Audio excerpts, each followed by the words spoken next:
Sacramento Kings had another disappointing season this year, continuing their streak of missing the playoffs. At this point, I just feel bad for all fans of this franchise. After coming close to making the playoffs the season prior under Dave Joerger, most fans felt optimism for the first time in years that the team would soon start making legitimate leaps into respectability and at the very least the postseason.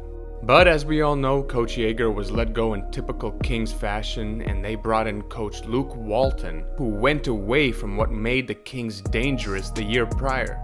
Not only that, but he also strained the Kings' relationship with Buddy Hield by not playing him enough.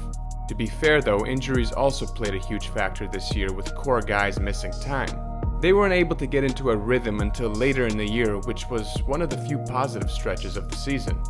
Even though we all love Vlade Divac as a person and as a player, his time as an executive was a bit of a mixed bag. We don't need to revisit all the horrific mistakes he has made, and I am not interested in salting the wounds of Kings fans. But it's safe to say that Vlade didn't do a great job overall, and his departure should be a welcome sight. The Kings have now hired Monte McNair as their new GM, and I think Kings fans should be excited about it. He is an analytics-driven executive who learned a lot under the tutelage of Daryl Morey the past 13 years as a member of the Houston Rockets front office. The new era of the Kings front office is underway. In this video, we will break down what I think the realistic outlook for the Kings will be over the next 2 seasons, how the Kings should handle the Buddy Hield situation, and what I would do with Luke Waltons and their head coaching situation, and the addition of Alvin Gentry to their coaching staff. I will also get into why I think there's reason for optimism for Kings fans going forward. But before we get into it, if you enjoyed this video, subscribe, hit the like button, and remember to turn on the bell notification so I can keep getting new content out to you. Also, check out the playlist in the description section on other teams' 2-year outlooks I find interesting, and leave a comment on your thoughts on this team. I do try and respond to most people's comments the first few days the video is up. So the first order of business for the Kings going forward is retaining Bogdan Bogdanovic, who is a restricted free agent. Bogey improved every year he's been in the league. He has proven himself to be a versatile, reliable, and overall very good all-around player. The guy can shoot from downtown, create his own shot, and create for others. Bogey also rarely turns the ball over and is an overall low-maintenance type of player that can fit multiple roles and is considered a team-first type of guy on the squad. In the bubble in Orlando, he stepped up his game even more as he averaged 19.6 points, 4.5 rebounds, 4.8 assists, and 1.3 steals, while shooting 44.3% from behind the arc. These are all part of the reason Luke Waltons gave him the starting job over Buddy Hield. The Kings went 13-7 the moment he joined the starting lineup on January 24th, up until the pandemic shut down the league. If they let him walk this offseason, it would be a huge mistake for this team. The Kings should also consider locking in De'Aaron Fox to a long-term max contract extension. That's right, a max extension. The kid is that talented, and I see no reason to strain that relationship with the future All-Star who is still only just 22 years old. No All-Star is ever going to come to the Kings by choice. Overall for the year, he has averaged 21.1 points on 48% efficiency, 3.8 rebounds, 6.8 assists, and 1.5 steals. In the NBA bubble, his numbers made a huge jump to 26.2 points on an improved 50% from the field, 2.5 rebounds, 7.3 assists, and 1.7 steals per game. I know it wasn't a massive sample size, but it's still another good indication of what De'Aaron Fox can become for the Kings when he approaches the beginning of his prime years. Fox, as we all know, is arguably the fastest and quickest player in the NBA and is dangerous in transition, and has improved his game around the basket this year, where he took a lot of his shots. 74% of his shots were taken at the rim, of which he converted 63%. That has made Fox a bigger threat on drive-in kicks, creating open shots for 3-point shooters. Now, Fox does have things he does need to work on though, in particular his 3-point shooting and his defense. But I'm not too worried about that because he is still super young and has time to improve. Fox has already shown that he has the capacity to at least be an average 3-point shooter, as he proved last season when he averaged 37% from downtown. I am just a little bit more concerned about his defense though, considering he isn't great at fighting through screens and fouls a bit too much. He does, however, have the tools and the athleticism to be a solid defender in this league, and again is still several years away from even entering the beginning of his prime years. Fox is the cornerstone of the Sacramento Kings team, and they should not only lock him in for the next 5 years, but they should properly build around him. He would do well being surrounded by as much shooting as possible. That is why I think the Kings' strained relationship with Buddy Hield is disappointing.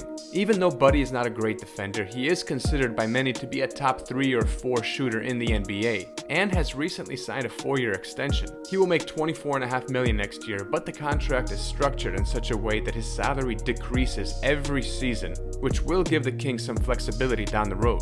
Hield has averaged 20 points, 5 rebounds, and 3 assists the past 2 seasons, and has been shooting 41% from 3 on close to 7 attempts per game over the course of his 4-year career.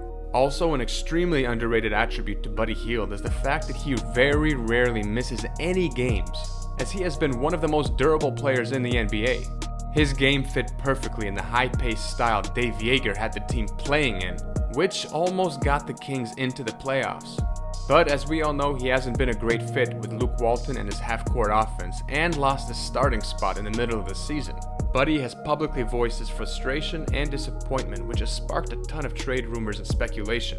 I think they should try and work it out with Buddy Hield. It's not every day you have an elite shooter and someone who could create his own shot on the team. Also, as we touched on earlier, he is the perfect type of player to surround De'Aaron Fox with. If Buddy Hield demands a trade though, and there is no saving his relationship, then the Kings have no choice but to make a trade. At least in that scenario, it won't be Vlade Divac making that trade. I think they will be able to get the best deal out of the Atlanta Hawks. The Hawks feel ready to start competing next season after acquiring Clint Capella, and I believe Trae Young would welcome fellow former Oklahoma Sooner Buddy Hield. The Hawks were one of the worst three-point shooting teams in the league in terms of efficiency last year, despite being 8th in the league in taking threes. Even though he won't help them much on defense, he will make them a lot more dangerous on offense. The Kings can send Buddy Hield and maybe a protected future first-round pick to the Hawks in exchange for a trade package centered around Kevin Huerter and DeAndre Hunter, two 22-year-old prospects with a ton of potential to become very good two-way players. Kevin Huerter is a nice approximation of Buddy Hield as a three-point shooter. Not as elite, but still very good from downtown with all the potential to get better. He also has some size as a player at 6'7", which allows him to play both shooting guard and a small forward position.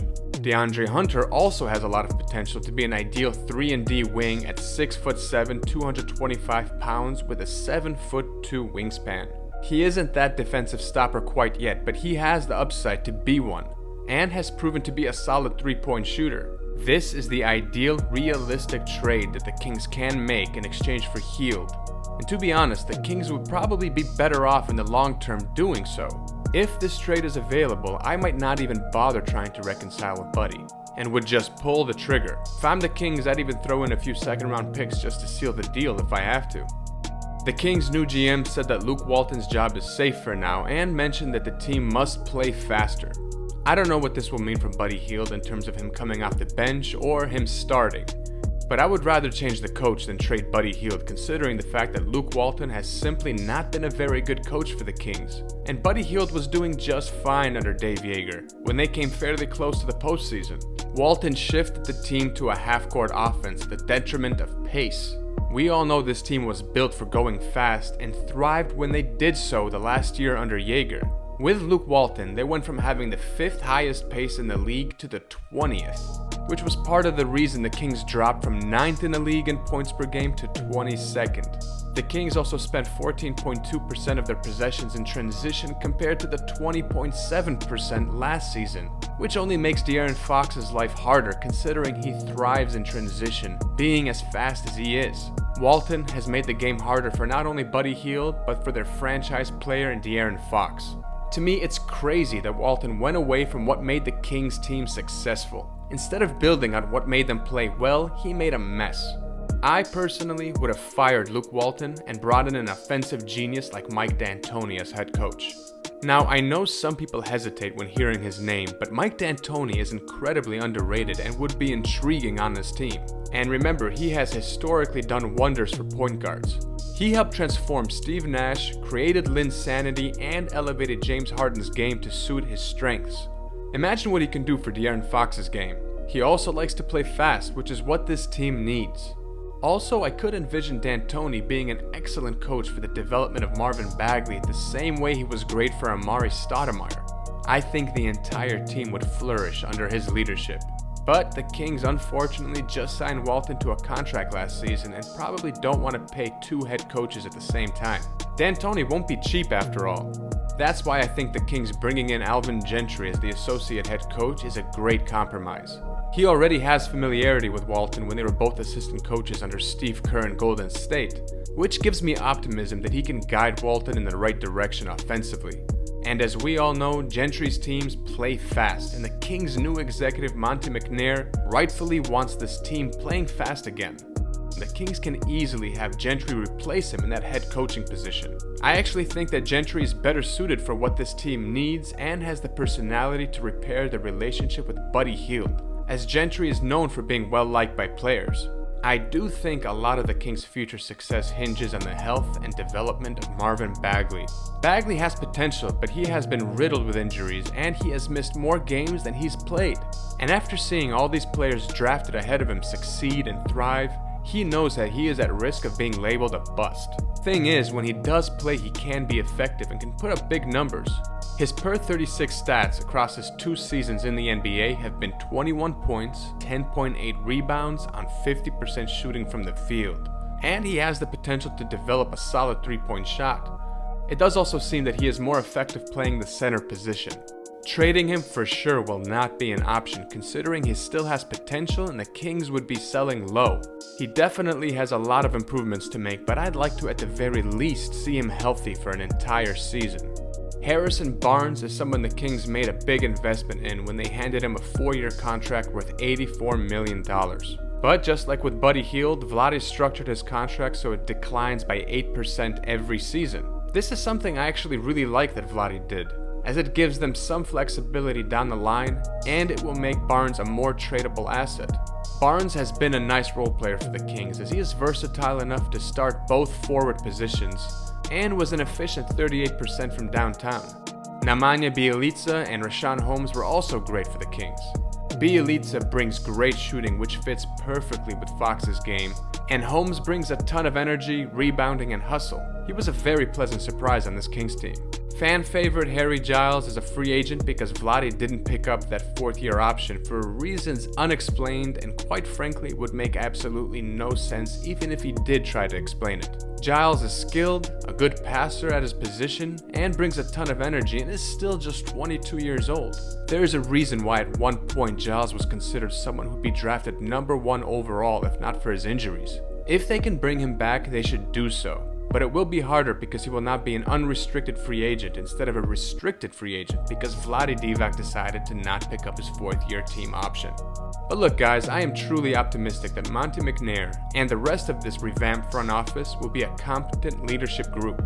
Kings fans deserve it. I think the fact that he will insist on this team playing fast-paced alone is encouraging considering that is the style of play this team is built for. This Kings team has the talent. In fact, on paper, I think they are good enough to surprise the league and even sneak into the playoffs next season. I'll be very interested to see what happens next year with this Kings team. I think with the right coaching, continuity, and internal development, this team could actually have a very bright future.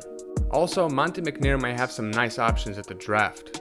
I have this feeling that the true gems of this lottery will come somewhere in the middle or the end of the lottery. And if the Kings really like someone at that 6th spot or 7th spot, they could always trade up. I think they have the assets to do so. What do you guys think? Are you optimistic about the Kings' new front office? What would you like to see happen with Buddy Hield? Are you happy with the Kings bringing in Alvin Gentry as associate head coach? Let me know in the comment section.